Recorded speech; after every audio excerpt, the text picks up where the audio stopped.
బయట మేస్త్రి పనులు ఇల్లు చేసి సంకీర్తన అనే దళిత విద్యార్థిని మెడికల్ కాలేజీలో ఉచిత మెడికల్ సీట్ సాధించారు.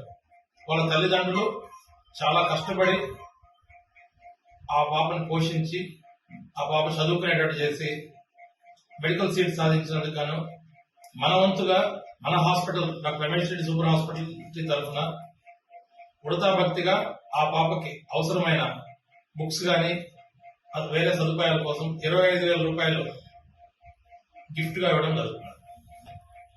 ఆ స్టూడెంట్ ఉన్నతమైన విద్య చదివి ఒక మంచి డాక్టర్ అయి తర్వాత మంచి పోస్ట్ గ్రాడ్యుయేట్ అయి మన ప్రాంత ప్రజలందరికీ సేవ చేయాలని చెప్పి ఆకాంక్షిస్తున్నారు.